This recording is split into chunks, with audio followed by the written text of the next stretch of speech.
¿Hay alguien que quisiera alegar después de don Cristian Cruz? Sí, presidente, si es posible, por la agrupación de familiares de ejecutados políticos. ¿Don Nicolás Pavés? Sí, señor presidente. Ya, don Nicolás se anunció también con 60, ya, entonces vamos a estar justo ahí con los tiempos.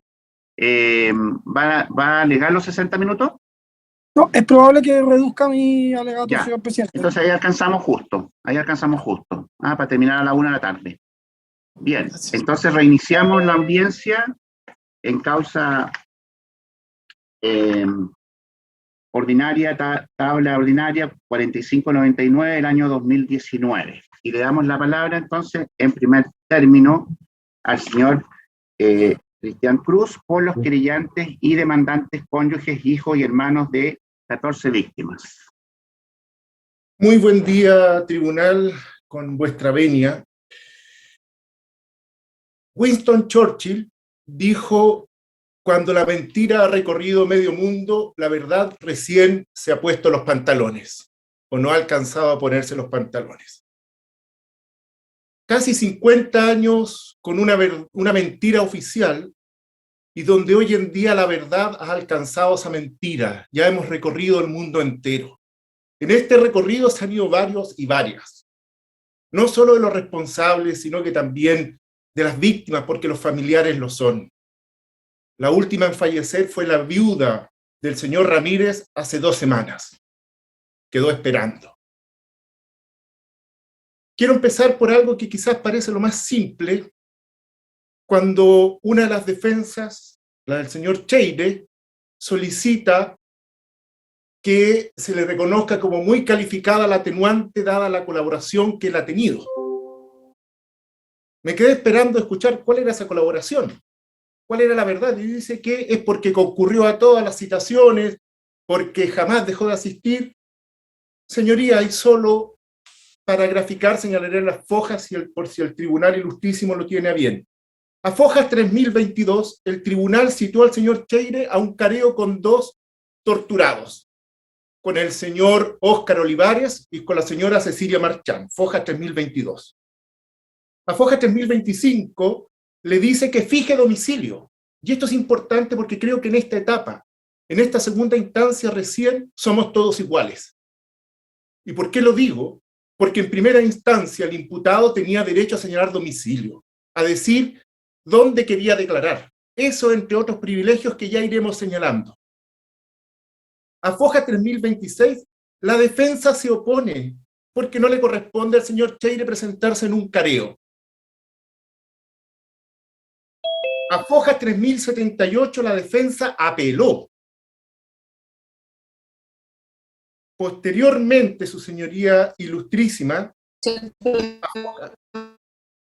a fojas 3177 se desistió de la apelación. Alguien puede ver una situación más dilatoria, pero continúo.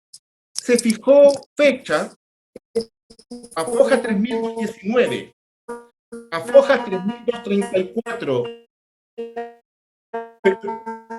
Perdón que le interrumpa, señor abogado, pero le voy a pedir si pueden apagar a todos sus audios porque hay algo que está molestando. Señoría, es que yo los apagué todos, pero la señora Katy llegó recién, y ese fue el tema. Pero están todos desactivados. Ya, reinicie, por favor, señor abogado, reinicie la idea, porque se perdió un poquito ahí el hilo. Ya. Sí. Entonces, a foja 3234 y 3235, el tribunal certifica que a dicho careo, a pesar que la contraria se desistió de la apelación, solo llegaron las 2 víctimas sobrevivientes. Así que a foja 3236 finalmente es citado bajo percibimiento. Y quiere un premio, quiere un reconocimiento. No sé, señoría, si de verdad eso es colaborar, aparte que obviamente la colaboración tiene que ver con los hechos, pero él lo lleva a un aspecto procesal. Aún así acepto este denuesto de la contraria, y con esto ha quedado demostrado cómo obró. Pero eso no es todo, su señoría, obviamente, ilustrísima. Por cuanto, y yo obviamente que todos sabemos, que solo determinadas personas pueden señalar domicilio para declarar, resulta que a fojas 1723, don Leopoldo Bustos Cortés, recordemos carabinero, secretario, declaró judicialmente en el Comando de Apoyo Administrativo del Ejército. Es decir, su señoría, ilustrísima, se las arreglaron para que un testigo declarase en un recinto militar. El señor Cheire, en su oportunidad, fija domicilio como careo, para los careos, con personas torturadas, también en el mismo Comando de Apoyo Administrativo del Ejército. Esa es otra mentira, porque el domicilio es su domicilio laboral, su domicilio familiar o el domicilio de su abogado. Y el señor Cheire, una vez que se retira del ejército, no es recontratado por el ejército. Pongámonos en la siguiente situación. 2 personas denuncian abuso sexual y el tribunal o el Ministerio Público ordena un careo en la casa o en la familia o en la casa familiar del abusador, del imputado de abuso. Señoría ilustrísima, si esta ha sido una batalla contra titanes. La contraria ha presentado una casación diciendo es que no se nos ha permitido todos los medios de prueba. Bueno, pidieron medios de prueba de manera extemporánea durante el probatorio. Pues perdón, al terminar el probatorio. Pero una de las probanzas que no se permitió fue que declarase el expresidente de la República, don Ricardo Lagos.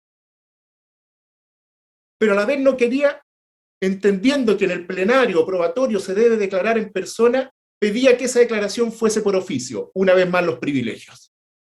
Y el tribunal le dijo que no, previa, obviamente, retruque de las contrarias, y nos opusimos porque el señor Lagos no era testigo, no estaba en el regimiento. Es cierto, era abogado a la época, pero no defendió ni un preso político, no fue al regimiento para buscar información, no hizo nada por las víctimas o por otra persona que estuviese en el regimiento. Entonces uno se pregunta, y aquí obviamente lo que me corresponde es ser honesto con lo que pienso, ¿lo llevó porque necesitaba un testigo o lo llevó para presionar? Yo obviamente que me adhiero, al igual que el resto de los querellantes, por la segunda opción.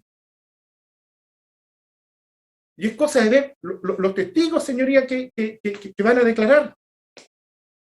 Y obviamente que en este camino de mentiras, el señor Cheire presenta varios testigos. Foja 3180, al señor Ricardo Ortega Prado. El señor Ricardo Ortega Prado dice, yo era oficial de ejército, estaba en Concepción, pero entonces le preguntan, y bueno, ¿cómo sabía usted lo que ocurría con el señor Cheire? Ah, es que el señor Cheire era un carismático y era una figura ya el año 73 dentro del ejército, y nosotros sabíamos lo que él hacía en La Serena. O sea, el señor Cheire no sabía lo que ocurría en su regimiento y el señor Ortega Prado, su testigo, dice que sabía lo que ocurría. En fin. Pero más importante que eso, dice, el señor Cheire no le gustaba a la gente de la DINA y la CNI. De hecho, no los nombró. Pero, y como lo acreditamos con los documentos que esta parte entregó, el señor Ortega Prado tiene una felicitación el año 73 por participar en la eliminación de grupos extremistas. ¿Qué significa eso en la hoja de vida de un militar en el 63? Y después reconocida por una de las víctimas sobrevivientes del cuartel CNI el año 87 con los últimos detenidos desaparecidos. Y el señor Cheire lo nombró jefe de inteligencia del ejército. Jefe de inteligencia. Después lleva la contraria como testigo al señor Raúl Ferreira, que llegó al grado de general. Hoja 3131, y esto impresiona. Dijo ser amigo del señor Cheire y que éste le pidió declarar a su favor. Y no aportó nada más. Más impresionante, su señoría, y por eso he hablado de la presión que ha habido en las dificultades. Señor José Luis Cabión. José Luis Cabión fue parte del Departamento Quinto, un histórico de la PDI, en investigación en causa de derechos humanos, que después sigue trabajando en el Departamento de Derechos Humanos y afoja 3129, ¿qué es lo que dice? Que investigaron y que no se pudo establecer la presencia del señor Cheire en el regimiento el día de los hechos. Señoría, lleva un testigo que desdice al propio señor Cheire, porque el señor Cheire dice, yo estaba en el regimiento, pero lleva como testigo a un jefe de la PDI, que dice que no se pudo acreditar esto, y que quien inventó toda esta historia fue el señor Rodríguez Bustos, quien era compadre de Álvaro Corbalán y fue parte de la CNI. Obviamente que cuando uno nombra CNI o Álvaro Corbalán, todos nos preocupamos. Pero resulta que también se acompañó la hoja de vida al señor Rodríguez Bustos, en que se acreditó que él era de inteligencia del ejército, que fue expulsado del ejército en los 80. ¿Alguien cree que un oficial de inteligencia expulsado del ejército va a ser contratado por la CNI? Y cuando dice es compadre de Corbalán es porque era el padrino de sus hijos. Nada de eso era cierto. Esta es la clase de testigos y de verdades que ha intentado asentar el señor Cheire. Pero nos encontramos con más sorpresas. A Fojas 3632 acompañamos un certificado de nacimiento del señor José Cabión con su respectiva hoja de vida. Nos encontramos con la novedad que era oficial de ejército y que tenía un problema con un traslado. Bueno, parece que su problema se solucionó después de esta declaración. Y no estoy insinuando nada, lo estoy diciendo, lo estoy aseverando, porque lo hemos demostrado. Señoría ilustrísima, para entender qué es la caravana, y lo dijo el propio Orellano, como también lo dijo el señor mecánico, ¿cierto?, del helicóptero. En este momento no recuerdo su nombre, pero ya lo diré porque voy a ir al fondo, y que lo mencionó el colega en su extensa y brillante, a juicio de esta parte, alegato, el señor Contreras. La caravana se inicia hacia el sur, y las dos primeras paradas o detenciones es Rancagua y San Fernando. Señorías ilustrísimas, ¿existe el episodio Caravana de la Muerte Rancagua y Caravana de la Muerte San Fernando? No. ¿Y saben por qué? Porque el paso de la caravana, y lo acreditaré más adelante, no significaba necesariamente la ejecución de personas. No significaba. Y en la caravana del sur continuamos con Cauquenes, Curicó, San Javier. En el último y en el primero de los nombrados, los ejecutados son 4. Todos ellos militantes socialistas. Y ya voy a explicar en mi relato la importancia de ese hecho. Hasta que llegan, ¿cierto?, en este viaje a Valdivia, y donde los fusilados son 12. Señoría, si hay algo que caracterizó a la caravana de la muerte, es que la gran mayoría de las víctimas eran militantes socialistas y después del MIR. El único lugar en que eso cambia es en La Serena. Es el único lugar. Y ya explicaremos por qué. Después inicia su viaje hacia el norte, siendo la primera parada La Serena, y recordemos que llegó hasta Arica. Y sí existe un episodio Caravana Arica.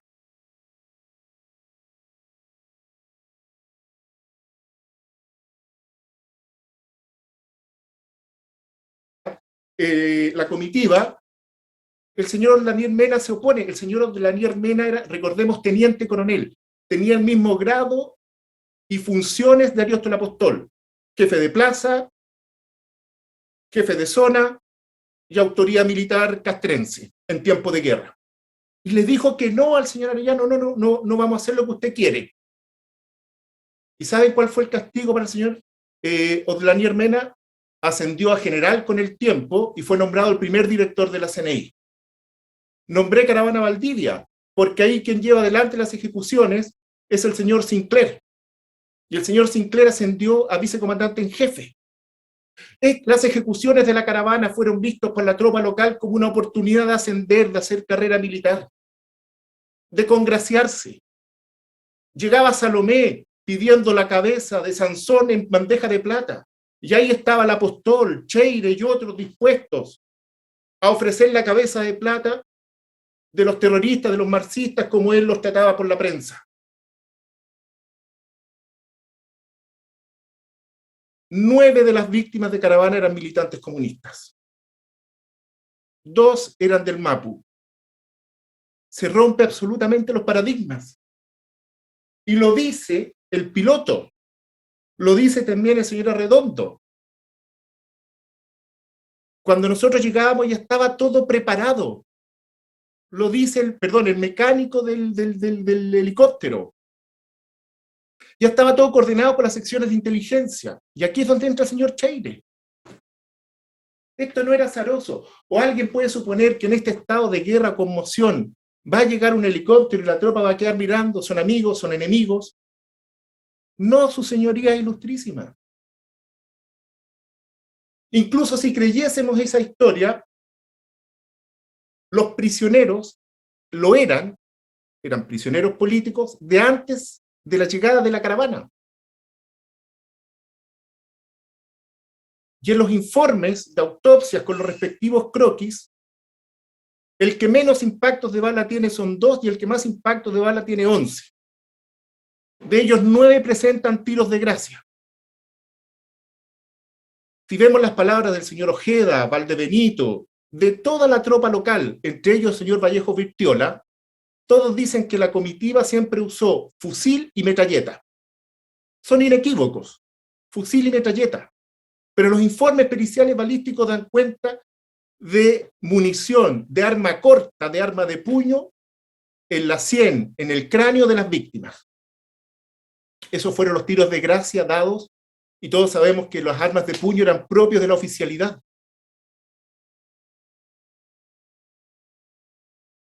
Señoría, el mecánico es el señor Juan Domingo Pérez Collado, Fojas 2375, 8802 y siguientes. Lo mismo dice a Foja 8013, es decir, de esta coordinación previa, don Luis Pérez Eguert. Él era de Antofagasta. Dijo que previo a la llegada de la comitiva a la ciudad, ellos ya sabían que llegaba. Señor, sabían los presos, su señoría ilustrísima, sabían los gendarmes, sabía el señor Nelson Iturrieta, sabían los funcionarios del cementerio que tenían que desocupar las tumbas porque a mediodía se les da la orden. Tienen que vaciar el cementerio, tienen que irse, tienen que regresar a sus casas. Ya señalaré las fojas de aquello. Entonces, esto no es posible. No es posible sostener, su señoría ilustrísima, que llega una comitiva, sin más nada, y ya todos sabían, por adivinanza, que el cementerio tenía que estar desocupado de personal.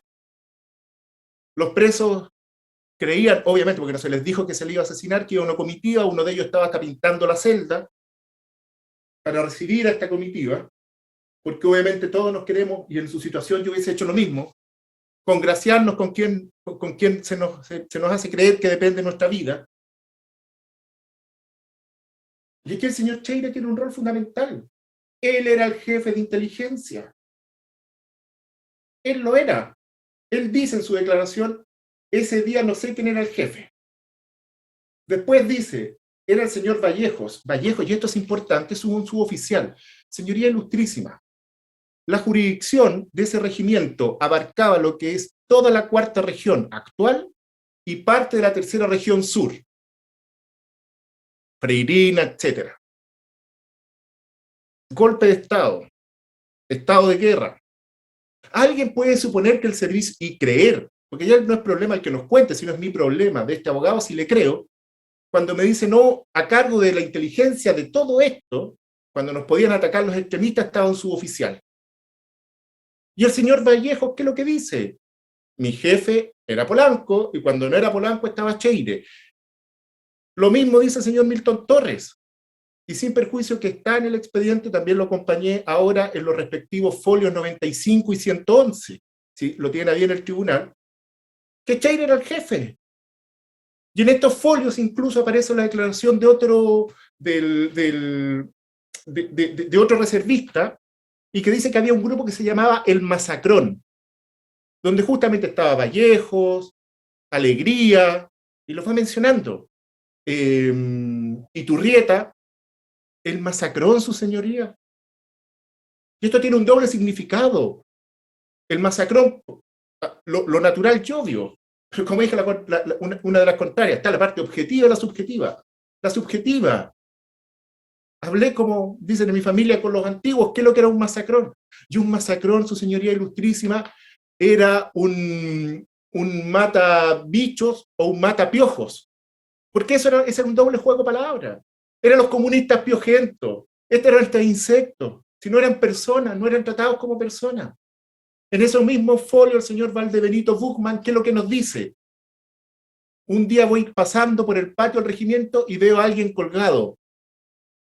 Veo a alguien colgado y no hago nada. Nos dice que fue guardaespaldas de Pinochet, que él era de telecomunicaciones. Si era de telecomunicaciones, ¿a quién le llegó la noticia? ¿Quién era el que estaba informado? Y después el señor Valdebenito Buchmann nos dice, no, si yo fui a mirar por mera curiosidad. Por mera curiosidad va al polígono de tiro. En el polígono de tiro uno supondrá que usualmente hay disparos. ¿Por qué fue a mirar por mera curiosidad? No, su señoría, no fue a mirar por mera curiosidad. Este era un divertimento. Y aquí me voy, que también está acompañada la declaración de don Nicolás Barrantes. Don Nicolás Barrantes a la época tenía 17 años, su señoría ilustrísima. Señoría, señor presidente, en general no estoy dando las fojas porque están en la acusación, porque si no me voy a llenar de números, salvo que usted me indique lo contrario. Y don Nicolás Barrantes describe las torturas y señala al señor Cheire. Y dice que el señor Cheire le pregunta por su hermano. Don Nicolás es torturado 1 o 2 días antes del paso de la comitiva. Entonces sumemos. Le pregunta por la actividad de su hermano y el señor Marcos Barrantes es ejecutado al día siguiente. Y describe una de las torturas. Me cuelgan en el patio. Un niño, su señoría, un niño 17 años. Pero aquí no había piedad. En el informe presentencial del señor Cheire, que fue mencionada la foja ayer, y aquí importante un elemento volitivo. Yo estuve de acuerdo con el llamado del Congreso a restaurar el orden. Estuve de acuerdo con el pronunciamiento. Mire qué importante. Es más que importante. Aquí está la voluntad. Él va a restaurar el orden. Eso es lo que él va a hacer. Y en este mismo informe presentencial le preguntan, obviamente para determinar si es factible en su oportunidad, sin perjuicio de lo que determine el tribunal, señala que dentro de su núcleo social, dentro de su grupo familiar, hay 2 procesados, o ha habido 2 procesados por causa de derechos humanos, que se reúne cada tanto con los excomandantes en jefe y también con militares procesados en causa de derechos humanos. El informe presentencial dice que finalmente todo su entorno, incluso su núcleo familiar, le avalan. Hablan de una actitud marcial estricta, que no se hace, a juicio obviamente de quien emite este informe, merecedor de una pena sustitutiva o alternativa. Y en ningún momento muestra un grado de piedad, de humanidad. Nos dijo la defensa al señor Cheire, no, si él era, obviamente era el secretario, y tras los asesinatos, bueno, él es solo un correo, algo así como no maten al mensajero, nos está diciendo. No es así, pero prosigo. Y que se encargó después, por orden del señor Lapostol, de entregar a los familiares sus pertenencias. Señorías, en el expediente están las declaraciones de varias de esas deudos, fojas 618, fojas 621, fojas 623, fojas 2486, 3605, 642, 663, y así un largo etcétera. De los familiares, principalmente las viudas, que cuentan, incluso un hermano, que van a preguntar, van a buscar las pertenencias, y son apremiados, sus señorías, son amenazados. Si bien es cierto, yo no represento a la señora Lucía Morales, finalmente estoy hablando del expediente, impresiona cómo ella cuenta que su marido, don Jorge, tenía abogado, que le contó que los militares no le permitían una defensa, y cómo cuando va a preguntar, un oficial del tipo alemán, o sea, estricto, la hace pasar y la golpean y la torturan. La señora llevaba, creo que, si mi memoria no falla, 4 semanas posparto. La torturan y la dejan en un sitio eriazo. Esa era la bondad del señor Cheire. Él dice, yo me encargué. Pero claro, después cuando lee las declaraciones, dice, no, en realidad yo solo le mandé a un tercero. ¿Cuál es ese tercero? Señoría, esta parte no solo formuló la acusación particular contra el señor Cheire como autor del homicidio, sino también del secuestro agravado. Y es por lo que ya dije, las víctimas ahí estaban a merced de los militares. Ha sido reconocido por don Óscar Olivares a premios psicológicos, señor Barrantes, torturas físicas, don Óscar Gallardo. Y don Óscar Gallardo impresiona a su señoría. Las torturas, como él va contando, hasta el día de los hechos. Y ve a Cheire, y Cheire se detiene frente a él y le dice, tú eres cubano porque es moreno. Un moreno quemado, de trabajador al sol. Y él le dice que no, soy chileno, y Cheire lo golpea. Está el señor Pastén, don Nivaldo Pastén, que además está acreditado que el día de los hechos estuvo ahí, estuvo en el regimiento. Y dice que cuando llega al regimiento, junto con otros detenidos, Cheire está y lee la lista, dice, ¿dónde está Nivaldo Pastén? Y él dice, soy yo. Le pegó un culatazo y lo desdentó parcialmente. Entonces, señoría ilustrísima,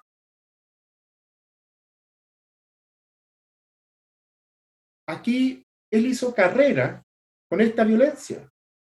En su tarjeta de antecedentes oficiales, y que está en el expediente, consta que fue intendente Pinochet el año 88 al 90, se requería un hombre de confianza para afrontar el plebiscito y la etapa final. Es de una inteligencia superior, si eso es innegable. También en su tarjeta de antecedentes personales consta que ya antes del 70 era profesor, o el 71, profesor de ética profesional. Recibió premios del gobierno, del ejército español, panameño, creo que colombiano.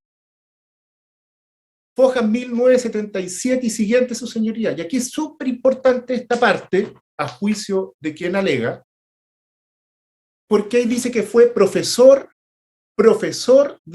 para auxiliares de seguridad militar. A ver, detengámonos. Fue profesor de seguridad militar en el Departamento de Operaciones. Tenía la expertise, su señoría, en inteligencia. Eso es lo que quiero decir. Y el ejército no lo informó.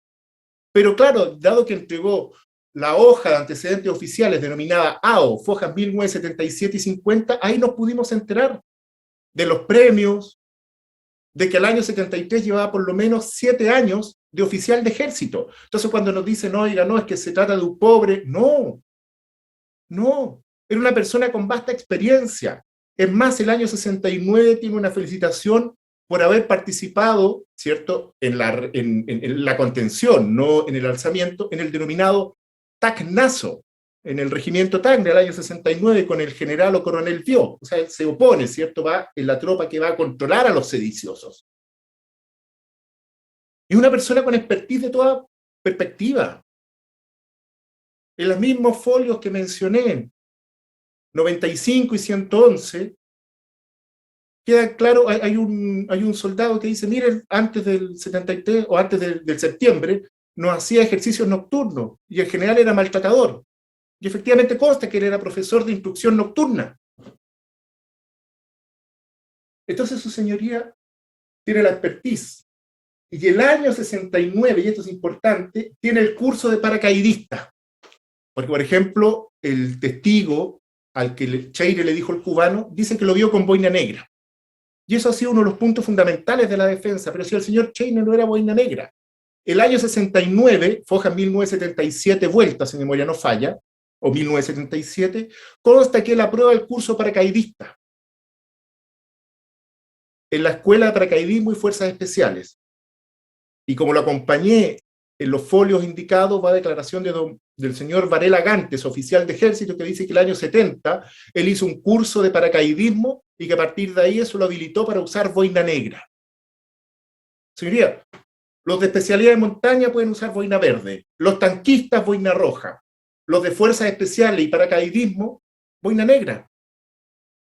Y su misma tarjeta, su hoja de antecedentes oficiales señala que pierde esa calidad el año 78, y ahí deja de recibir incluso el sobresueldo o sea, él podía usar.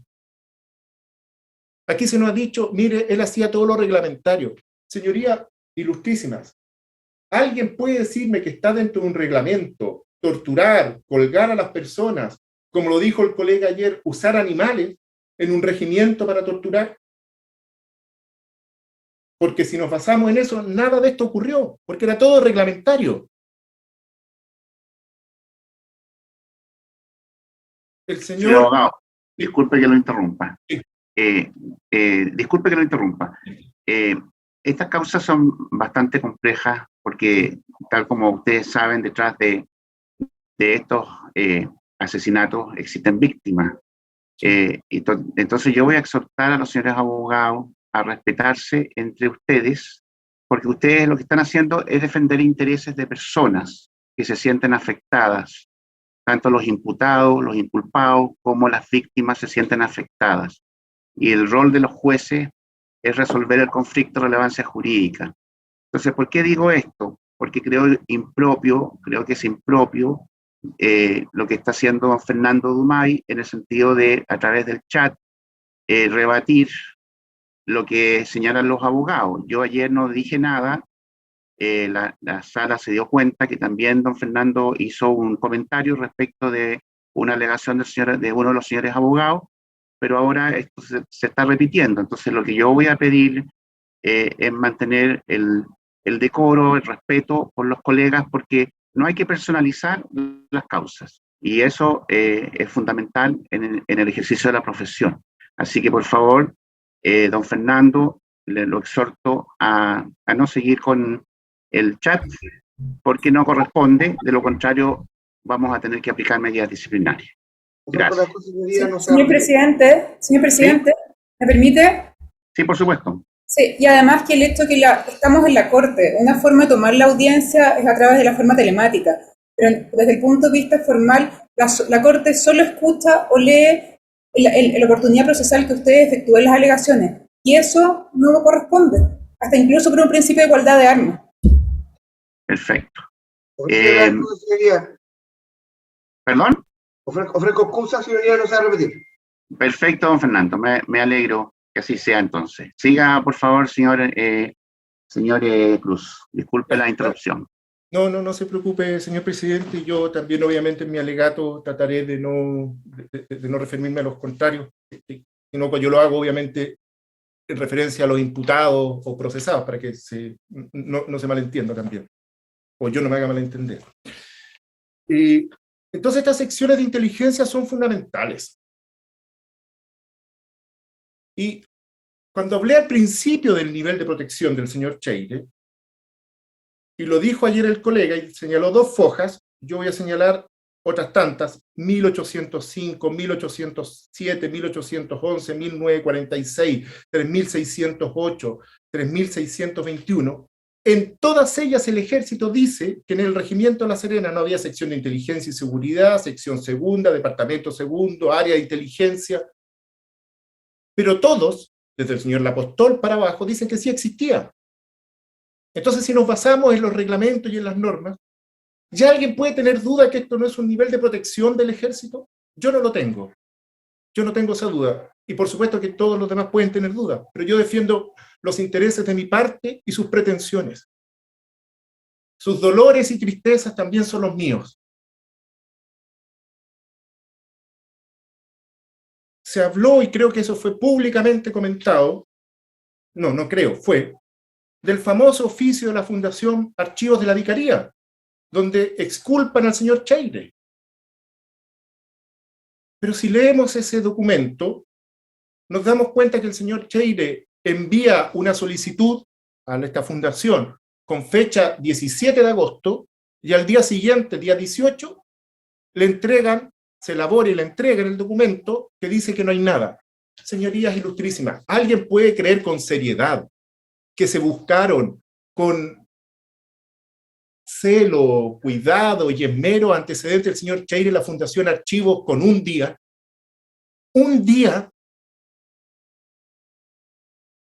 señoría ilustrísima, es que tenía que decirlo, porque las víctimas siempre se sintieron acogidos por la vicaría, por la iglesia luterana, con el pastor Franz, con la iglesia evangélica, con el pastor Isaías Gutiérrez. Pero después aparece la fundación, una personalidad jurídica, y nos dice que no, en un día. Si yo podré creerles, si es que se demora una semana, pero un día.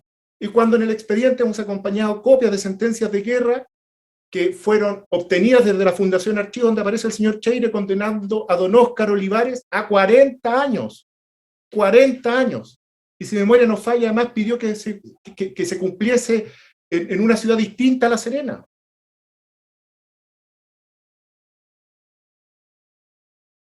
Señoría ilustrísima, está la declaración a foja 5137, porque está el día de los hechos, el señor José Barrios Lancelotti. Cuenta que es interrogado, torturado, está Cheire. Y claro, la vida tiene aspectos fortuitos. Porque el padre del señor Lancelotti había sido militar, previamente había sido carabinero y por lo tanto ubicaba, recordemos que en la fiscalía estaba el señor Casanga, de fiscal militar carabinero, y el señor Barrios Lancelotti es torturado en varias ocasiones, está ahí el día de los hechos, y sus padres van en esa oportunidad. Y cuando el padre, a quien lo describe, no lo digo yo, se topa con el señor Cheire, y el señor Cheire dice que lo van a fusilar. Ahí el señor Barrios reconoce a alguien de la comitiva, aparentemente un oficial, y eso, creemos, fundadamente salva la vida al señor Barrios. Ahora, para que la defensa tenga la tranquilidad, porque yo puedo estar inventando esta historia, que digo que el padre del señor Barrios había sido carabinero, militar. Señoría, sin perjuicio que a fojas 2493, 2502 y 2503 aparece el nombre del señor Barrios a propósito de lo que ocurre en el regimiento, y eso también en función del acta de fojas 2492, acompañamos a foja 7841 el certificado de nacimiento del señor Barrios, donde aparece quién es su padre. Y acompañamos copia de su hoja de vida del ejército, en que consta que antes de ser militar había sido carabinero y que estuvo en un curso en el Canal de Panamá. Canal de Panamá, que era la patente de corso entre las Fuerzas Armadas, era un lugar de enseñanza de las torturas. Entonces, claro, tenía sentido que ubicase a alguno de los funcionarios, oficiales, yo eso no lo sé. Entonces no es que estemos sacando un conejo, un sombrero de magos. Y este dolor ha sido tremendo. Las víctimas, algunas de ellas han quedado incapacitadas. Y cuando digo incapacitadas, nunca más pudieron volver a estudiar, trabajar en lo que hacían, son sobrevivientes, por eso ocupo la expresión. Y de los hijos ya lo dije, y del núcleo directo. Don Nicolás Barrantes torturado.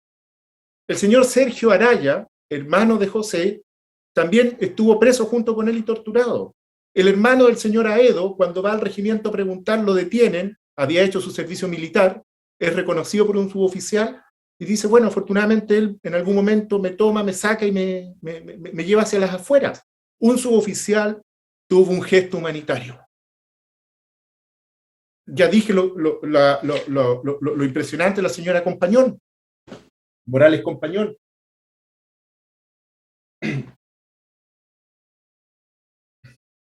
Dos familiares, un hermano del señor Cortés se suicidó el año 82, y eso lo colocamos al momento de la demanda. El hijo del doctor Jordán se suicida el mismo día que su padre está de cumpleaños. Que esta comitiva siga al norte. En el norte, en Copiapó, se suicida la hija de una de las víctimas cuando se publicita el informe Rettig, se quema lo bonzo en un árbol. Después sigue a Calama. padre y madre del señor Berger se suicidan. Y el informe del Servicio Médico Legal del señor Cheire nos dice que es de personalidad rígida y que le gusta practicar paracaidismo, yate a vela y esquí. Somos todos iguales, pero hay unos más iguales que otros, nos dijo Orwell. Y esto se ha hecho patente. Pero en esta segunda instancia, por fin somos todos iguales. Desde los tiempos para alegar, desde que no hay prebendas o privilegio para las partes. Podría extenderme, su señoría ilustrísima, por horas. Si hablo de las 14 víctimas que represento, hablo 2 minutos de ellas, ya son 28. Si hablo 1 minuto de lo que ha sufrido cada familiar que represento, se me acabó el tiempo. No lo voy a hacer porque imagino que su señoría supondrá, además que está en el expediente, pero supondrá lo que significa y simplemente señalado hitos. Y el que uno de ellos no se suicide no significa que no hay dolor. El dolor ha sido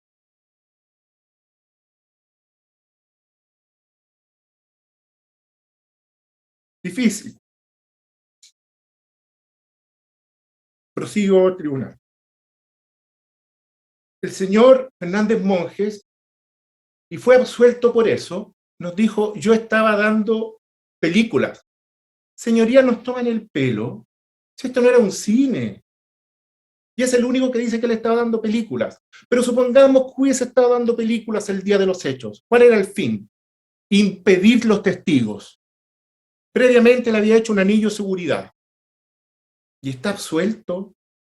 Si aquí la Fiscalía Judicial ha actuado con una lucidez encomiable o admirable. Porque efectivamente esto es un crimen de criminalidad organizada. Esto no es azaroso. Y por eso es que la Fiscalía, entiendo yo no voy a defender, no voy a explayar, porque ahí está el documento. Por eso pide la coautoría, que es lo mismo que pedimos nosotros respecto al señor Cheire y otros. Porque cada uno de ellos aportó. Y el delito se inicia cuando los prisioneros están a disposición y termina mucho después que la comitiva se va. Se nos dijo ayer y entonces el señor Fernández Monjes, por supuesto que tiene una participación culpable, dolosa. Señoría, ayer una de las partes dijo, 2 de las partes dijeron, no regía la Constitución del 80, y otra agregó, tampoco la del 25. Entonces, ¿qué pretenden que rija? ¿La ley del más fuerte? ¿La ley de la selva? ¿No hay ley? Señoría, el año 53 ya regían en Chile los convenios de Ginebra. Y por ese solo hecho, y voy a expresar una linda expresión, los prisioneros son personas internacionalmente, son personas protegidas por el derecho internacional humanitario. Qué linda frase. Y ellos no podían menos que saberlo. No podían menos que saberlo. Ustedes, tribunal, los que están escuchando, los colegas, quien habla, como alguna vez lo hemos dicho, no tenemos la obligación de ser valientes, gallardos. Creo que con suerte tenemos la obligación de ser buenos vecinos en el ámbito social. Pero en el caso de los militares tienen esa obligación de ser valientes, gallardos. Y frente a un hecho como esto, que vi colgado a alguien, señoría, artículo 355 del Código de Justicia Militar, quieren aplicar el artículo 211 y 214. Señoría, si nunca, y eso ya está bastante claro, no se puede entender una violación a los derechos humanos, un crimen de guerra u otro, como un cumplimiento de un deber. Y eso incluso lo dice el señor Astroza en el Código de Justicia Militar, y el señor Astroza fue parte de la judicatura castrense en la década de los 80. Y el 355 es el derecho, el deber incluso de representar. Y aquí nadie dijo que representó. Se nos va a decir, no, es que este es un ejército prusiano. Señorías ilustrísimas, en la Primera Guerra Mundial, la mayoría de los fusilados por no cumplir órdenes fueron del ejército francés, no del ejército alemán. Porque el ejército alemán, que es el formador del ejército criollo, tenía la posibilidad, ¿cierto? Estaba en su esencia el discernir. Señoría, todos tenemos esto, cabeza. Y la cabeza no solo sirve para usar casco o gorra, sirve para pensar. Y en un estado de guerra, los presos políticos, los prisioneros de guerra, júzguenlos. Pero no se conformaron con no juzgarlos. Y aquí volvemos al famoso bando. En la foja 55, en la declaración del señor Lapostol, y de manera precisa a foja 62, dice que él le ordena a Cheire que se encargue de las sepultaciones, en lo pertinente, y de informar en el diario Al Día. Y Cheire lo hace como él lo decidió. Escuchen lo que dijo el señor Lapostol. Señor Cheire lo hace como él lo decidió. Y si bien es cierto, las sepultaciones va el señor Ojeda, lo que ha quedado claro es que fue gente de los reservistas e inteligencia, que era un todo, y bueno, ¿y quién era el jefe de inteligencia? El señor Cheire. Y el señor Ojeda Torrent, en una de sus declaraciones, lo que dice es bastante impresionante. Si me permite, señoría, solo estoy buscando el número de foja, porque la declaración me la sé a esta altura de memoria. Mientras la busco, lo voy a leer. Que aquí está su señoría ilustrísima. Fojas 2160, 3823, 3826. En la foja 2160, los fusilados son estos extremistas. Me siento bien saber que se les dio tiro de gracia. No eran blancas palomas, eran extremistas. Y también señala a fojas 3823, estuve presente cuando Vargas disparó contra una de las víctimas, ya que él, Ojeda, le apuntaba, ¿cierto?, con su arma en la cabeza, ya que pensaba que Vargas era comunista. Añadió, Cheire fue mi superior y este me daba órdenes. Cheire fue mi superior y este me daba órdenes. ¿Y quién va al cementerio? El señor Ojeda. ¿Y qué dice el señor Ojeda? No, no era alguien de la comitiva que me dio la orden, pero no lo recuerdo en una de sus declaraciones. Don Nelson Iturrieta, foja 3158, creo que lo dijo ayer el colega. A las 1358. A las 10:30 de la mañana observé un movimiento inusual en el departamento segundo. Toda la actividad a cargo del fusilamiento estuvo a cargo de este departamento. Subió Milton Torres para invitarme a asistir a los calabozos, para invitarme a asistir a los fusilamientos. Señoría, 10:30 de la mañana, 10:30 de la mañana. Hoja de vida y calificación de don Nelson Iturrieta. Fojas 2888. En el periodo en cuestión, su calificador fue el señor Cheire. Y lo mismo ocurre, su señoría, con el señor Vallejos. Fojas 1626, 1628. Auxiliar de inteligencia, siendo su calificador directo el señor Cheire. Foja 1969, su especialidad era auxiliar de inteligencia. El año 69 hizo un curso en la escuela de paracaidismo. Mismo curso que hizo el señor Cheire. Qué extraño. El señor Cheire, en una de sus declaraciones, dice, mire, inteligencia dependía de plana mayor del segundo comandante. Si revisamos la hoja de vida del señor Cheire, era ayudante del regimiento, ayudante del jefe de plaza, una función administrativa que en este momento no recuerdo, delegado del agro, y comandante de la compañía de plana mayor y logística, plana mayor. Si él mismo dice que plana mayor, en definitiva, es de la que depende inteligencia. Y él era el comandante. Supongamos que había otra compañía de plana mayor. Era logística. Bueno, la logística. ¿Dónde tenemos a los presos? ¿Dónde los mantenemos? ¿Qué herramientas precisamos? La alimentación. Y recordemos que en una de esas declaraciones, y lo dijo ayer el colega Contreras, dijo el 60 y 80% respectivamente de la tropa y recursos de La Serena del regimiento se fueran a Santiago para participar del golpe. Él no dice golpe, dice otra expresión. Entonces, él era el responsable. Si en las causas de Simón Bolívar se procesó incluso al cocinero, porque los torturadores necesitaban comer, mientras los prisioneros estaban ahí necesitaban comer. El señor Cheire era el logístico. Y en ninguna de sus declaraciones primeras, de las 5 primeras, cuando habla el señor Lapostól, siempre dice yo estaba con Arellano y siempre solo, hasta que de repente aparece el señor Cheire.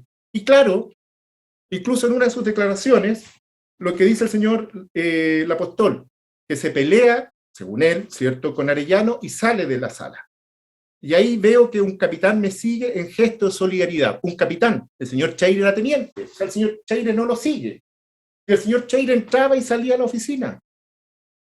¿Y qué es lo que nos dice Pedro Espinosa? Yo me reuní con la gente de inteligencia, ese era mi deber. Ya se reunió con la gente de inteligencia. ¿Dónde estuvo usted reunido? En la oficina del ayudante del regimiento, con el señor Cheire y el señor Chiminelli. Entonces, si estas ejecuciones eran coordinadas con las áreas de inteligencia, ese era el rol del señor Pedro Espinosa. Y estaba en la oficina del señor Cheire, y el señor Cheire entraba y salía de la oficina. Iba de su oficina, donde estaba Pedro Espinosa, y se iba donde el señor Lapostól. Y cuando el señor Lapostól sale, ve un gesto de solidaridad de un capitán, pero el señor Cheire prefirió quedarse ahí. Y de hecho, en la hoja de vida y calificación del señor Cheire, tiene una felicitación del general Arellano, el mejor capitán de la división. Y si no dice el mejor, dice uno de los mejores. Y no le coloca todo a eso, porque también está la calificación del señor Verdugo, y el señor Verdugo, normal, dice, apto para el servicio. La división en ese momento abarcaba desde lo que de esa zona norte del país hasta San Fernando. O sea, no era algo menor. No era algo menor. Entonces, para llevarse las alabanzas del señor Arellano, y señorías, se acompañaron aquí consejos de guerra. Hay un consejo de guerra, y esto tiene que ver con el señor Rabí, ¿cierto? En que este consejo de guerra aparece el señor Rabí declarando respecto de un detenido, Fojas 700940 y siguientes. ¿Qué es lo importante? Que el señor Rabí firma como oficial de inteligencia. A ver. Pero si no había inteligencia. Pero él firma como oficial de inteligencia. Detiene una persona, estamos hablando del 73, de hecho la causa de rol 1373 se acompañó completa y con el timbre del ejército para certificar que es así, ¿cierto? Y aquí cuando el señor Cheire, si ustedes se fijan en sus declaraciones, dice, oiga, yo no tuve nada que ver con presos políticos, no tuve nada que ver administrativamente, y en la medida que se le va pillando, dice, mire, en realidad participé en algunos consejos de guerra, solo tema administrativo tuve que ver con inteligencia. No es así.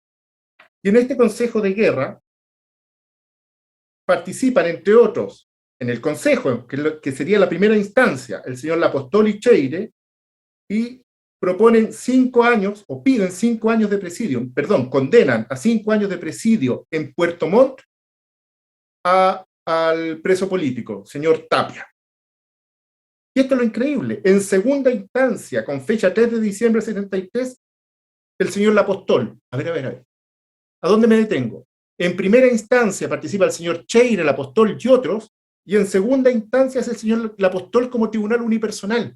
Y nos han dicho, no, si los consejos de guerra eran legales. Pero ¿cómo va a ser el mismo tribunal de primera y segunda instancia quien dicte los fallos? Pero increíblemente el señor Lapostól mantiene el fallo y esta vez le quita Puerto Montt. Es decir, la persona ya puede cumplir condena en La Serena.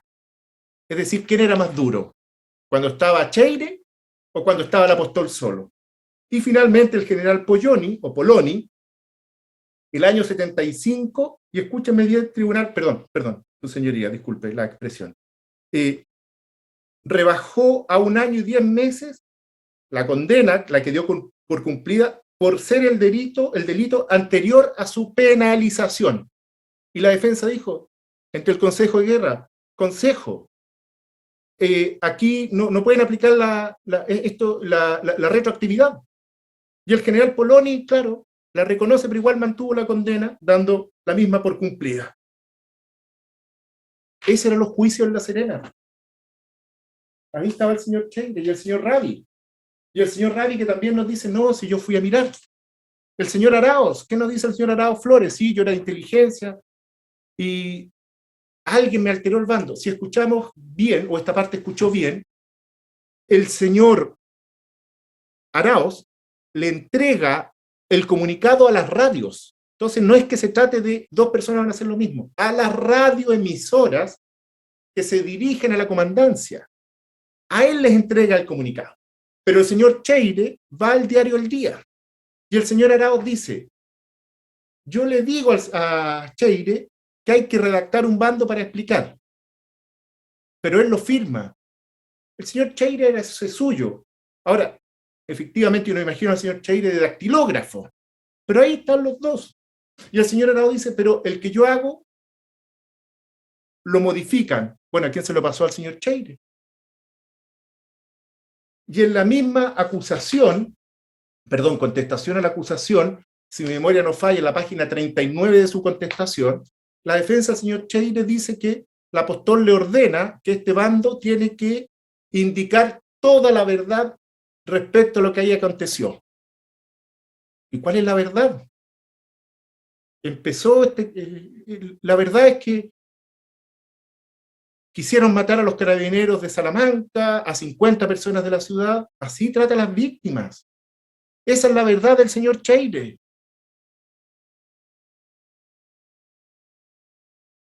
Nos han dicho es que son personas muy mayores. Bueno, han disfrutado la vida. Hicieron una carrera militar, ascendieron. El señor Cheire fue presidente del CERVEL, tuvo un cargo de director en la Universidad Católica, él mismo lo dice, asesor de la Cancillería, vela, yate en vela. ¿Cuándo va a pagar? ¿Cuándo van a pagar todos ellos? Esto no es un simple delito de hurto. Llega un momento en que ellos no son las víctimas. Y si son víctimas de su propia maldad, es de su propia maldad, su señoría. Yo sé que ha sido largo, extenso, voy a acotar emocionalmente. No es fácil para los familiares que están viendo, ni para este abogado que los representa y con quien en varios casos de ellos hemos hecho una sincera y profunda amistad. Y simplemente terminar con dos aspectos. La contraria dijo, y citó a Echeverry, o sea, ya no es la culpa del señor Cheire, ¿cierto? Que para este tipo de delitos no es suficiente el mentir. Bueno, los imputados se han esforzado por mentir y mucho más. Y el señor Echeverry no tiene la culpa. Se cumple a cabalidad con todos los elementos fácticos para entender la autoría y la complicidad respectivamente acorde a la acusación planteada. Ayer el colega mencionó a Arens. Me acordé de la banalización del mal. Porque eso es lo que ocurrió en La Serena, fue la banalización del mal. Y ayer hasta se nos dijo, oiga, no hubo inhumación ilegal porque, señoría, los familiares dicen, no nos pudimos acercar. Uno dijo, sí, yo supe porque un funcionario me indicó, pero, ahí señalé la foja, pero me pidió que no le dijese a nadie. La señora Alina Barraza, ¿qué es lo que declara? Cuando declara, pido justicia y si por favor me pueden entregar el cuerpo a mi marido. ¿Puede haber algo más humilde que pedir el cuerpo de una víctima para llorarlo? No, dijo una de las partes. Si hay una placa que dice 73-89, sí, porque esa placa se colocó el año 89 y lo colocaron contra el parecer de la dictadura. Pero aquí no se les permitió nada. No se le entregaron pertenencias. Y se acompañó la declaración del padre de Bernardo Cortés, que si bien es cierto es víctima de otra causa, pero está en el proceso, que reconoce que cuando su hijo lo mata en el año 74, va al regimiento le pasan, creo que el cinturón, un zapato, le dice usted mismo va a inscribir el certificado y le dan un puntapié en el trasero. Y reconoce al señor Cheire. Y reconoce al señor Cheire. ¿Podría haber algo más humillante? Porque no solo, señor, su hijo ha dado de baja, usted inscribe la defunción. El señor no hizo nada, no retrucó qué iba a hacer, y además le dan un puntapié, y ahí está el señor Cheire. No, su señoría ilustrísima. Un minuto y termino. Pensé, porque este es un momento sin lugar a dudas relevante. ¿Qué frase digo? ¿A qué gran penalista, filósofo?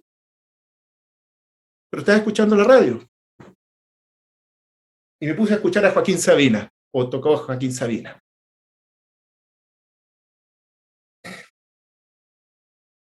Finalmente, que ser cobarde no valga la pena y ser valiente no salga tan caro. Eso es. Eso es finalmente, su señoría ilustrísima, y con esto termino. Gracias. Gracias a usted, señor abogado. Le damos la palabra entonces ahora, y terminando entonces la sesión de hoy, a don Nicolás Pavés por la agrupación de familiares de ejecutados políticos.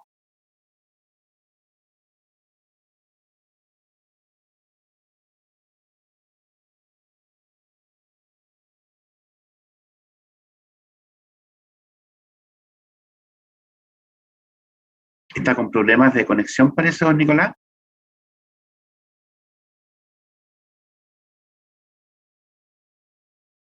Don Nicolás, ¿ustedes me escuchan? ¿Sí? Yo lo Sí, escucho, señor presidente. Ya. Señor Sí, presidente, ¿sí? sí, don Nicolás, ¿me escucha? Yo sí, no sé si usted me estaba, parece que no. Sí, ahora lo estoy escuchando, sí. Ya. ¿Puede colocar la cámara también? Sí, disculpe, presidente, lo que pasa es que me había conectado de dos partes porque tenía un problema de audio y probablemente por eso que deme un segundo, me voy a desconectar de la otra. Ah, ya, sí, sí, ahí lo veo, Nicolás, disculpe. Ya. Ya, no se preocupe, ahora sí que lo Bueno. veo, aquí se me fue el ojo a la otra, Sí, no, mi a la otra excusa. perfil, ya. Proceda, por favor. Buenos días, señor presidente, buenos días, señora ministra. Con la venia, su ilustrísima, vengo en deducir alegato en representación de la agrupación de familiares de ejecutados políticos AFEP. Lo cierto es que siendo esta la quinta jornada, habiendo sido destinadas dos de ellas a la relación, se agradece la claridad de dicha relación, y habiendo escuchado a los dos colegas que me han precedido con la claridad tanto de Javier Cochera del programa de Derecho Humano como de Cristian Cruz de los familiares, lo cierto es que indudablemente que voy a reducir mi alegato en función de ser más preciso y no repetir algunas cosas que se han indicado. Y además, y también hay que decirlo, una causa que tiene más de 9.500 fojas y por tanto tenemos un desafío que es no menor, que hay una tentación que es que uno puede indicar citas descontextualizadas, medias verdades, medias mentiras, lo que viene señalado el colega Cruz, cuando se pretende instalar esta idea de la colaboración simplemente por declarar. Me parece que él ha explicado bien que aquello no es una colaboración. Y por tanto entonces enfrentamos un desafío en este alegato donde luchamos con varias ideas fuerza. Uno, defensas que creyeran que uno puede mediante un reglamento poder explicar una conducta. Lo cierto es que efectivamente si uno te revisa los reglamentos, difícilmente va a encontrar las atribuciones de matar, de torturar, y perdón que me salga 10 segundos del caso, de lanzar gente viva al mar y todas las atrocidades de la dictadura. Por lo cual me parece que una defensa centrada en el reglamento desconoce la realidad de octubre de 1973, que sin lugar a dudas no desconoce la defensa, pero nos parece que es insuficiente. Todavía más, a modo introductorio, establecer una defensa desde el organigrama nos parece todavía más débil, no solo por las declaraciones ya dichas, que este es un regimiento donde 150 hombres habían sido enviados a Santiago, sino que también indudablemente que en el organigrama no van a estar estos cargos. Pongo algún ejemplo histórico, me gustaría saber dónde están en el organigrama personajes nefastos como el Fanta, como el Guatón Romo, y perdón la alusión que no es de este caso, pero creo que ejemplifican bien que el organigrama y el reglamento están muy lejos de ayudarnos a poder saber las verdades de lo que pasó. Termino con esa idea de introducción, porque quiero abordar este alegato con dos ideas, que tiene que ver con alguna idea de fuerza. Uno, aquí hay un plan común, que se desarrolla con algunos actos previos, con actos durante y con actos posteriores. Hay una tercera idea que tiene que ver con la no colaboración, que voy a esforzarme en no repetirme lo que ya ha dicho mi colega, y la idea que me parece que es central, porque yo creo que hoy día ya nadie va a discutir lo que ocurrió el 16 de octubre, tiene que ver con la participación de quienes estaban en tierra y por qué es que con tanta fuerza nosotros aseveramos que ellos sí sabían. Y creo que esto sí hay que desarrollarlo después de 5 jornadas y no volver a repetir argumentos, fundamentalmente porque al escuchar las defensas, y bien dice usted en no personificarlo en mis colegas contradictores, pero sí pareciera ser que el gran argumento es que ellos no sabían. Me parece que esa tesis propia de los 90 o de los 2000 que se instala, como que esta es una especie de helicóptero que se va paseando por ciudades, se baja, mata, y quienes están en tierra no saben nada, es una verdad que es una mentira, que ha sido instalado durante décadas. Tanto es así que hace no muchos días el ejército saca un informe donde reitera esta tesis. Y al respecto me quiero hacer cargo con mucha claridad de un concepto que ya no son las declaraciones de un lado o del otro, sino que abiertamente justamente de quién, en quienes tramitamos en la legislación actual se habla de la ganancia secundaria.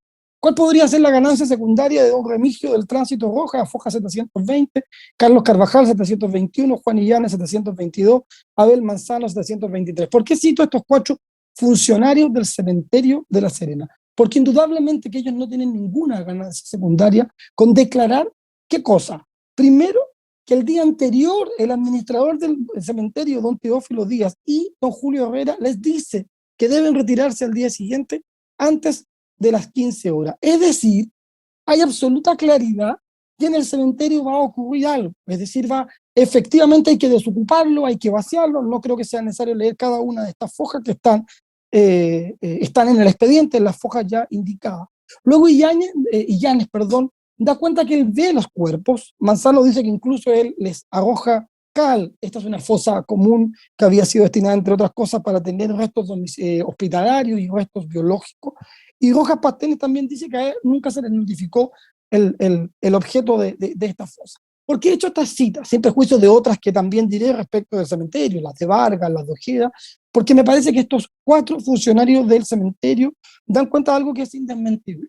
No hay ninguna posibilidad fáctica que en el ejército, en el regimiento Arica de La Serena, no tuvieran total claridad que al día siguiente llegaría un helicóptero que tenía como objeto matar. Nadie prepara una fosa común si no es para ser utilizada. Todavía más, porque alguien podría pensar en un consejo de guerra que tiene eventualmente la facultad de condenar a alguien a muerte. Lo cierto es que también ya se ha explicado en sendas sentencias de consejos de guerra que están acompañados en esta causa, donde ninguna de ellas hay un condenado a muerte. Es decir, previo al 16 de octubre no hay ninguna necesidad de tener una fosa común. Por tanto, me parece que el argumento del cementerio es fundamentalmente clave y poderoso para poder asentar el conocimiento del régimen. Ya distinguiremos quiénes sí o quiénes no, o de quiénes lo podemos presumir, pero indudablemente quienes están más arriba, a nuestro modo de ver, a lo menos la Apostol, Cheire, Vargas y Ojeda, por lo que ya voy a señalar con más precisión, tienen absoluto conocimiento de qué es lo que va a suceder. Termino con esa segunda idea del cementerio y quiero quedarme ahora, señor presidente, ilustrísima Corte, particularmente porque es imposible referirme a todos los acusados, a un par de ellos. Quiero quedarme con Manuel Ojeda Torrent por la relevancia que tiene, no es una decisión caprichosa. En la relación se dijo con total claridad, primero, que él revisa las fosas del cementerio, segundo, que está presente en los fusilamientos, tercero, que él tiene un rol, tiene una tarea asignada en el fusilamiento, y cuarto, que él traslada, y en palabras de él textual, que él lanza los cuerpos a las fosas. Su defensa, y es ahí donde quiero luego controvertir, dice que no había posibilidad de oponerse, que los procesos existían, que el culpable era Arellano, que Ojeda era el encargado del ornato. Y luego hace 2 comentarios que no voy a contestar, pero me parecen que en la litigación uno debe decir lo que se dice, que el mundo militar es un mundo distinto. Sin lugar a dudas, como abogados, todos queremos un ejército distinto y un ejército donde nunca más ocurran cosas como esta. Y la última expresión señala que el jus cogen es un invento moderno para estas condenas. Yo eso indudablemente no lo voy a comentar, pero tengo que subrayarlo y lo dejo a criterio de vuestra ilustrísima Corte dada la importancia del jus cogens en siglo XXI. Es lo puntual. Primero, señala el señor Ojeda Torrent que no hay posibilidad de oponerse. Fojas 1455, declaración del año 2018. El señor Ojeda, acá tengo, estas las imprimí particularmente por si usted requiere que sea más exacto, él se le detecta una tuberculosis y él está con licencia médica. Por tanto, si hay un militar que podría excusarse de todo lo que estaba ocurriendo esos días, era el señor Manuel Ojeda. En esa declaración del año 2018, él dice, si me permite, señor presidente, para no pedir las autorizaciones, voy a ser muy milimétrico en la cita y muy preciso. Dice, después del golpe me fui con reposo a mi casa y prestaba colaboración en el regimiento porque había poca gente. Voluntariamente iba para allá.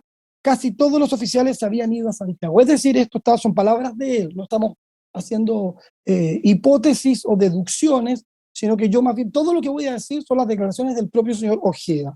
Por tanto, la posibilidad de oponerse a quien va voluntariamente, creo que a lo menos en el caso de él me parece que es la más cuestionable, cuando en este contexto de muerte, de tortura y de vejámenes, yo decido voluntariamente ir, más todavía cuando luego parte de la defensa señala que habían procesos pendientes, es decir, se trata de instalar la idea de que habían procesos, como que había cierta regularidad.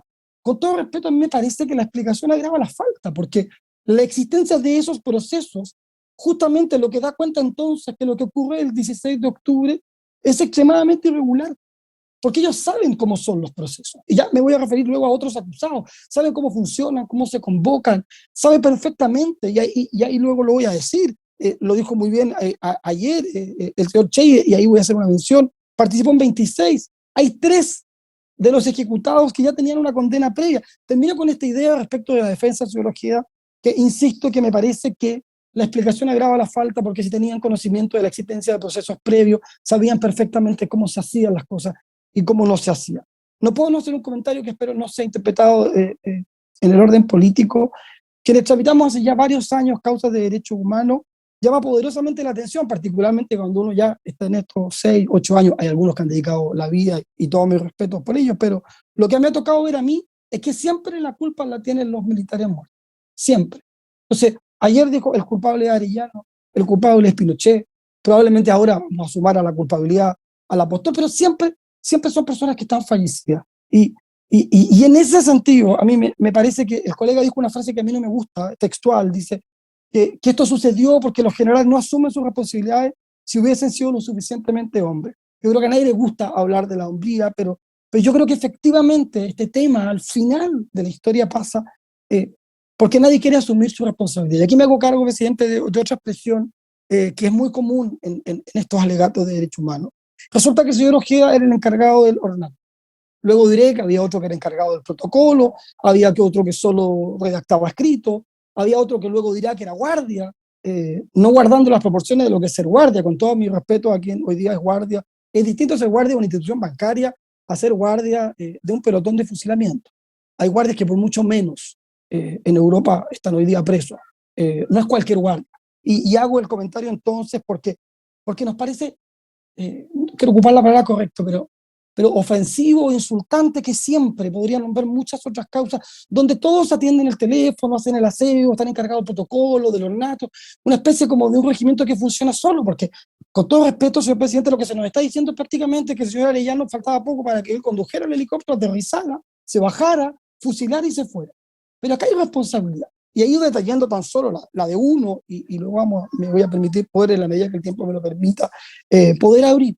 Y aquí también quiero decirlo, cuando uno dice que es el encargado del ornato, señor presidente, señor ministro, el contexto. Y no quiero repetirme porque efectivamente el abogado Contreras ayer fue muy claro. Hay informes de la Cruz Roja, no son dichos nuestros. En este regimiento se torturaba, en este regimiento había vejámenes y una serie de otras situaciones muchísimo más graves y más delicadas, por lo cual cuesta entonces entender qué contexto es que uno se puede defender diciendo, no, mira, yo era solo un guardia o yo solo era el encargado del ornato. Ahora, abiertamente, si me permito, voy a ser bien sucinto, respecto de las declaraciones del señor Ojeda, porque nos dan cierto contexto para el debate que hemos tenido durante estos 5 días. Se discute o no la existencia del Departamento de Inteligencia, declaración del 2008, Foja 38-26. Todos los detenidos eran puestos a disposición del Departamento Segundo de Inteligencia, quienes decidían si quedaban en libertad o seguían detenidos. La misma declaración es la del 2008, recuerdo con claridad los fusilamientos. Tercera cita, y esto sí es importante, porque aquí luego hay un cambio, pero sí es importante. El señor Ojeda dice, respecto de lo que hace o no hace el señor Vargas, si el capitán, agrego Vargas, para ser preciso en la cita, se retractaba a disparar, debía darle muerte con un disparo en la cabeza, ya que solo por esa vía podíamos probar que no era un traidor. Ahí habría que leer un texto más largo. El señor Ojeda sostiene que el señor Vargas no era afín políticamente, pero acá lo importante de esta cita es que sitúa a Vargas en el lugar, sitúa a Vargas como un hombre que dispara en el pelotón, y además, y Ojeda queriendo al parecer exculparse, me parece que se inculpa más bien, se coloca en la posición de una especie como de garante de la pistola detrás del que dispara. Es decir, él dice textual, luego lo afirma, que si no dispara Vargas, yo debo matar a Vargas. Él debe asegurar finalmente el fusilamiento. Eso es el 2008. Luego el 2012, ya lo dije, pues voy a ser también muy breve, foja 2160, dice que él va al cementerio local. Aquí está lo que ya indiqué, así que no lo voy a leer, pero está cotejada luego de los 4 funcionarios del cementerio. Dice que informa de esta situación, pero no recuerda a quién. Todo esto ocurrió antes de los fusilamientos. Y quiero subrayar esto, porque también no hay quien pueda querer luego sostener o construir la tesis que la coordinación del cementerio fue simultánea, coetánea o posterior. No, tenemos claridad que lo que ocurre en el cementerio ocurre el día antes. Y se ocurre el día antes porque sabía. Y es más, luego quiero ocupar la palabra correcta, pero luego en algo como bien inédito hay un careo entre Vargas y Ojeda donde ambos se pelean de quién realmente fue a lanzar los cuerpos. Indudablemente fueron ambos, no tenemos claridad cuántos lanza cada uno, pero ambos lo dicen. Es más, ya que hay una contradicción sobre Ojeda, porque primero, después que ya el 2008 sitúa a Vargas, después no lo sitúa y después el 2018 lo vuelve a situar. Son muchas las citas, entonces voy a ir saltándolas, señor presidente. Termino con lo que será el señor Ojeda a 2162, donde dice, una vez en el cementerio posterior, debió haber sido algo común y silvestre lanzar los cuerpos a la fosa. Termino con esta declaración del señor Polanco, con una penúltima, luego ya el 2015. He hecho el relato porque tenemos declaraciones del 2008, del 2012, del 2015, del 2018. Acá también es relevante porque hay dos ideas, dos ideas fuerzas. La existencia de la sección segunda, porque se ha cuestionado la existencia de la sección segunda, que a mi modo de ver no es algo que se pueda cuestionar, lo que luego se podía controvertir quién era miembro, pero aquí también queda claro que lo que se intenta instalar desde el organigrama es que el responsable es el señor Polanco, y ha quedado demostrado que el señor Polanco estaba en comisión de servicio en Santiago, foja 1956, Polanco se fue a Santiago. Y en la misma cita, y voy concluyendo con esta cita de acá, fojas 1458, señala al señor Ojeda, Cheire, como ayudante de comandante y jefe de la sección segunda, siempre estaba al lado del jefe del regimiento, y eso era lo normal. Me he detenido en... Sí.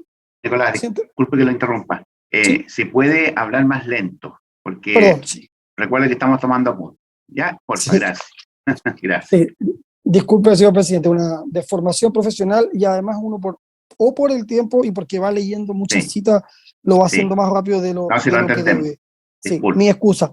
Sí, resumo entonces la idea fuerza para no volver a leer. Esta cita, 2008, 2012, 2015, 2018, 4 declaraciones, hay muchas más del señor Ojeda, nos permiten reafirmar una idea fuerza que tiene que ver la coordinación previa en el cementerio. Y el señor Ojeda no se manda solo, porque indudablemente no es que él se haya despertado con ganas de ir al cementerio, alguien lo manda, e incluso él dice que no es el apóstol quien lo envía. Hay una segunda idea fuerza que tiene que ver con la existencia de la sección segunda, y una tercera idea fuerza que tiene que ver con quién es el responsable de la sección segunda al momento de los hechos, que es el señor Cheire. Concluyo entonces con lo que iba a señalar respecto del señor Ojeda, y entonces quisiera ahora hacer algunas referencias respecto del señor Cheire, que ya ha sido objeto de muchas citas, por lo cual también intentaré ser más preciso respecto del mismo. Respecto de su conocimiento de la llegada de la comitiva, me parece que él forma parte de un plan común, no voy a volver a repetir todo lo ya dicho. Indudablemente, señor Ojeda y Vargas no se mandan solos. Cuesta entonces pensar, y ahí lo dejo, aquí te digo, vuestro tribunal, poder entender o no, a la luz de todo lo que se ha dicho, si es posible representarse una figura donde el señor Cheire no supiera lo que están haciendo en su regimiento.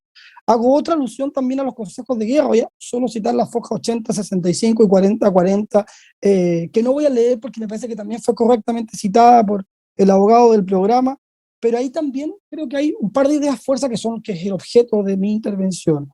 Y estoy diciendo señor Cheire, pero lo cierto es que son varios más, señor Javi lo acaba de nombrar, Cristian Cruz y varios más.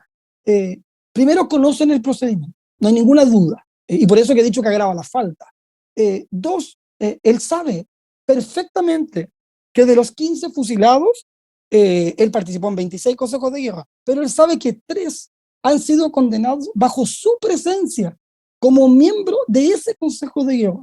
Es decir, por tanto, él sabe que esas personas que han sido fusiladas, luego hablaremos si el durante o el después, ya habían sido objeto de un consejo de guerra, luego podremos discutir luego su legalidad, pero existió, y que indudablemente entonces, o por tanto, esos fusilamientos fueron absolutamente fuera de lugar. Estoy haciendo además una deducción de algo que es textual. El apóstol declara, cuando sale de la reunión, le dice, asegúrate que hoy que no se haga ningún consejo de guerra. Eso es todavía más exacto que el contexto que he dado antes. Es decir, su superior le dice directamente, aquí hoy día no va a haber ningún consejo de guerra.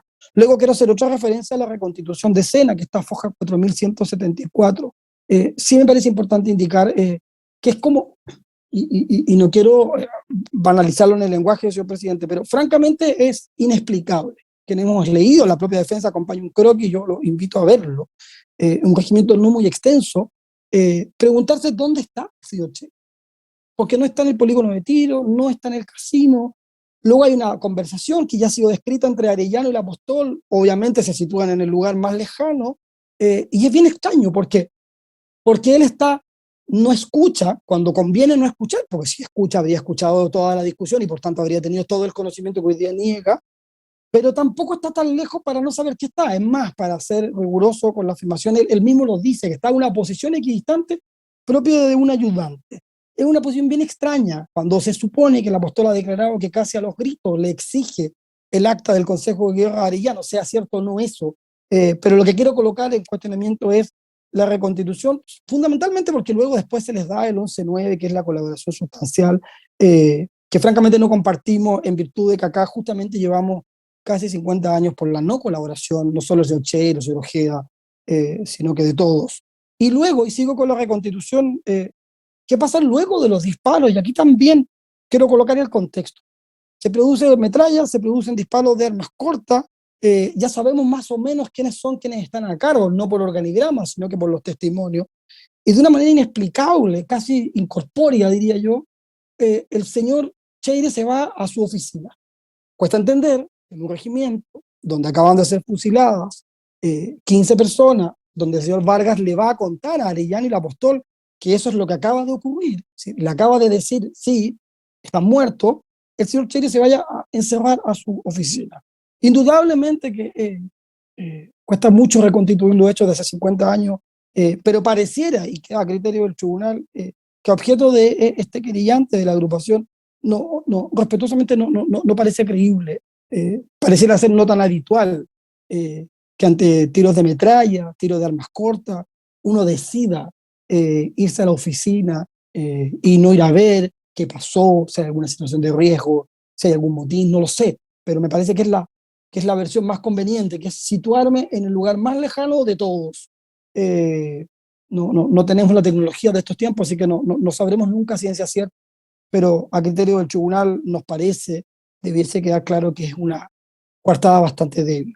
Y concluyo la reconstitución señalando, cuando se habla de la reunión, esta reunión horrorosa, donde se tacha y se decide con un lápiz rojo quién vive y quién muere, también es bien extraña la reunión, porque también el señor Cheire uno nunca le queda claro si está dentro o está afuera.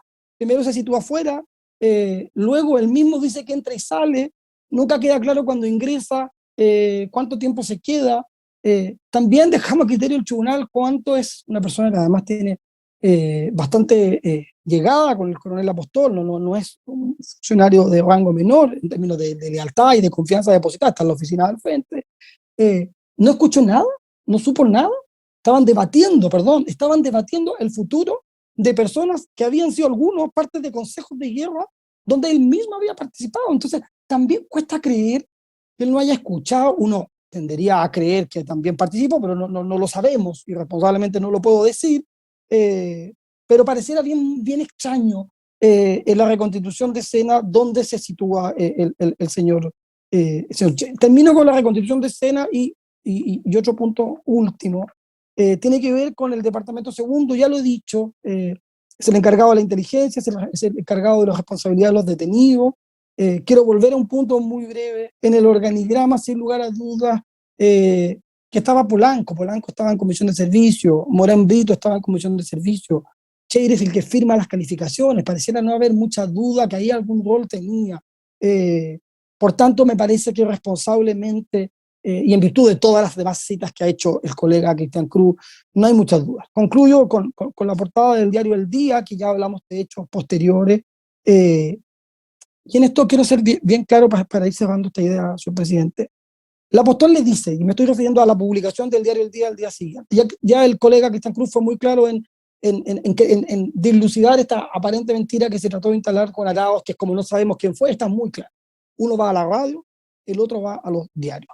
Y respecto del la Apóstol les dijo que no iba a convocar a ningún consejo de guerra, y en la propia contestación de la acusación, textualmente, el señor Cheire, en su escrito que está en el expediente, él da cuenta con total claridad que tiene conocimiento del contenido de ese bando. Más allá de querer hoy día dar una acción de sobre cerrado, si uno ve bien lo que hace Casanga, lo que hace Arauz, donde están redactando, seamos claros, se le acusa, y solo algunos ejemplos, Carlos Alcayaga de sustraer explosivos de un polvorín, Roberto Guzmán de apoderarse de un polvorín y oponer resistencia armada, Osorio, Peña Ramírez y Barrante de distribuir armas, son todos parte de una organización paramilitar. Acá hay una infamia, y comparto lo dicho por el colega Cruz respecto de la extensión del mal causado.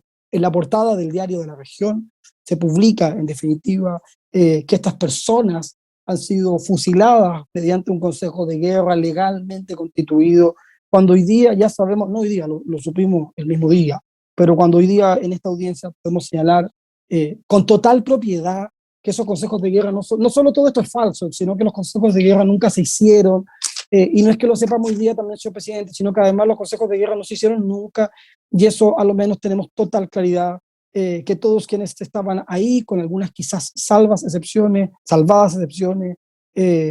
pero voy a hacer las referencias exactas, el tiempo no me lo permite, pero quienes venían en la comitiva, no hay ninguna duda, Chiminchili, Polanco, bueno, la mayoría de los demás fallecidos, no hay ninguna duda. De la comitiva me parece que ni siquiera me voy a pronunciar porque viene en una cadena de muerte a lo largo del sur y luego del norte, en esta ruta fatídica que parte en Gladiador de Tobalá, por lo cual no me voy a detener ahí porque me parece que eso está, tan solo con las sentencias del sur, está lo suficientemente acreditado. Solo agrego un par de ideas más. Primero, no nos hemos referido en extensión con el señor Vargas, creemos que hay prueba suficiente que lo ubica en el polígono de tiro.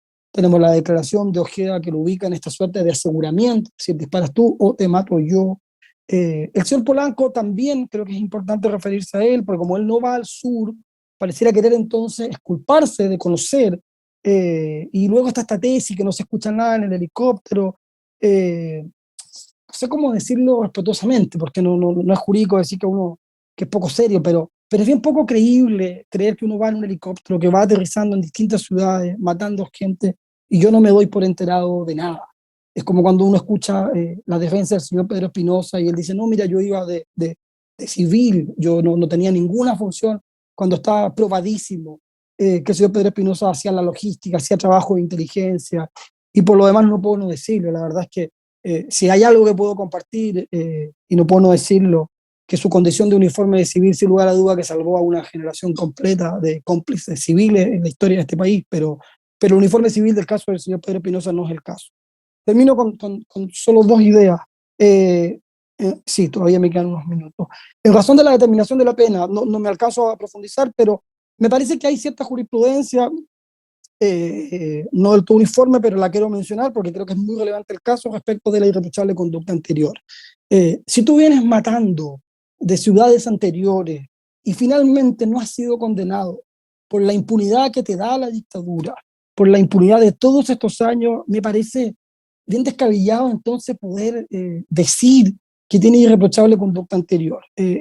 Hay jurisprudencia, no alcanzo a leerla por completo, y voy a ser transparente que es jurisprudencia muy dividida, pero me parece que es de aquella que viene a este caso, que si la persona tiene, si yo solo reviso el extracto de filiación, pero esa persona luego con los años me entero que había participado en una serie de otros delitos, me parece que es a lo menos cuestionable, porque el legislador no habla del extracto de filiación, lo deja abierto.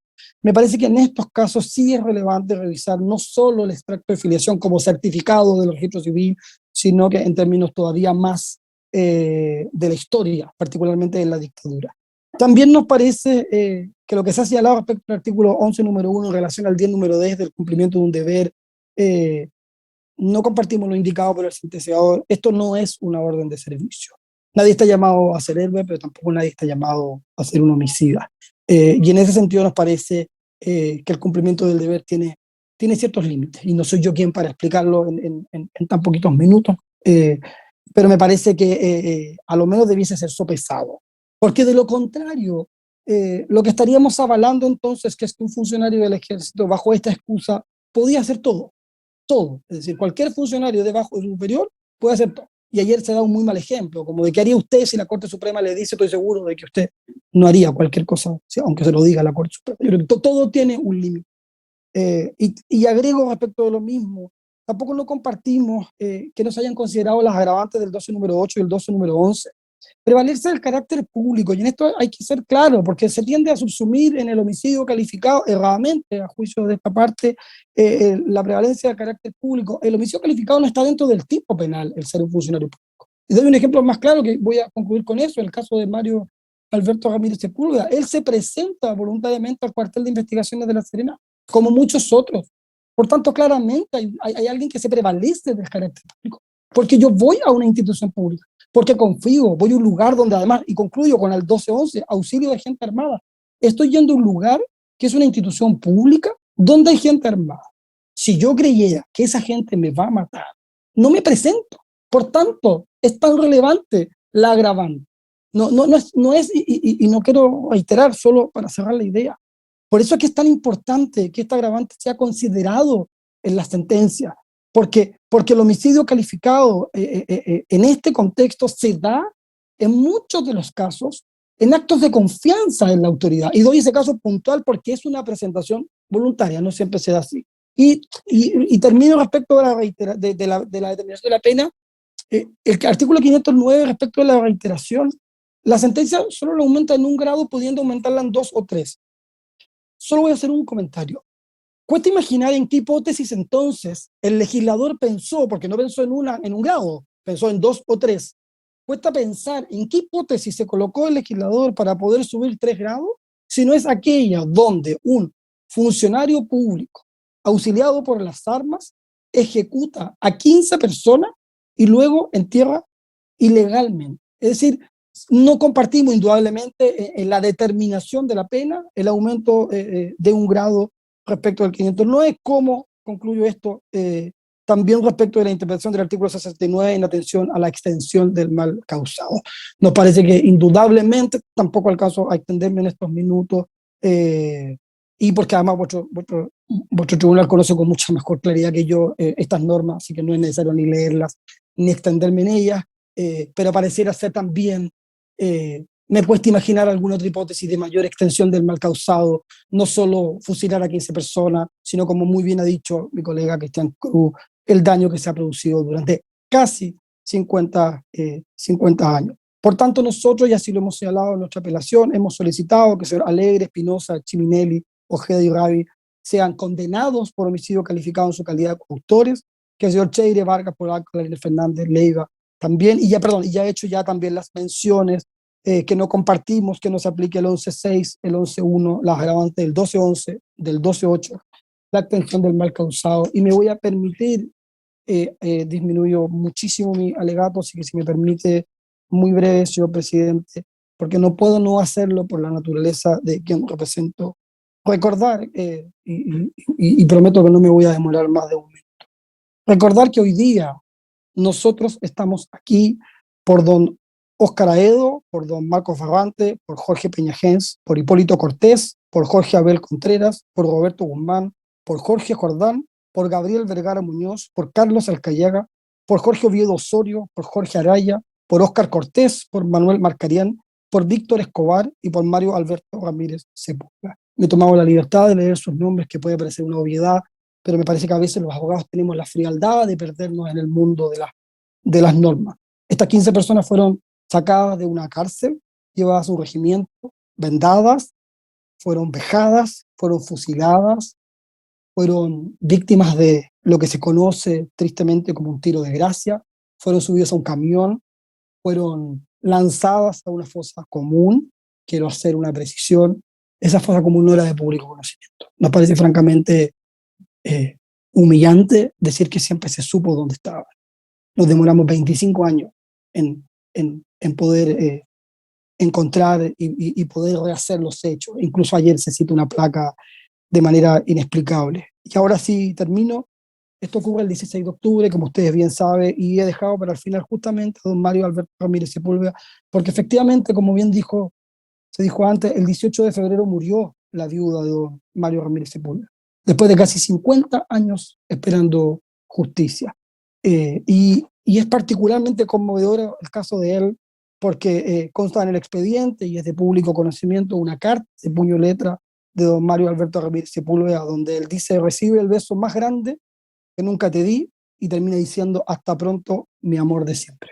Me parece que esto, en el contexto de lo que ocurre en la caravana de la muerte, no queda más que condenar de manera ejemplificadora estos horrendos delitos. Señor presidente, muchas gracias. Gracias, don Nicolás.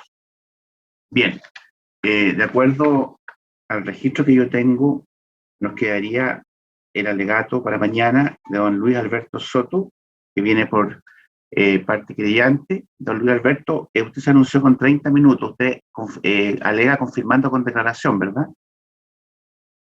Así es, su señoría ilustrísima. Ya, perfecto. Después está don Luis Arévalo, que viene confirmando. Y finalmente, si no me equivoco, don Marcos Romero, que también alega confirmando. No sé si hay algún alegato que me falte. El consejo, su señoría. Ay, disculpe, tiene razón, doña Alma. Sí, claro. Y doña Alma viene confirmando con declaración también. Sí. Ya, entonces nos vemos mañana, igual que todos estos días. Espero que esta vez no nos agreguen tantas causas y podamos terminar mañana, de lo contrario terminamos el viernes. Pero nos vemos mañana, apenas tengamos clara la hora en que podríamos comenzar, se les va a avisar para que ustedes también se puedan programar, ¿ya? Así que les agradezco la comparecencia, que tengan excelente tarde. Señor presidente, ¿Sí? mañana tengo una audiencia breve en garantía, ausentarme ese rato. No hay inconveniente, no hay Gracias. inconveniente ser abogado, no hay problema. Gracias. Bien, se pone término entonces a la audiencia por el día de hoy. Muy buenas tardes. Buenas tardes a todos y todas. Gracias. Hasta luego.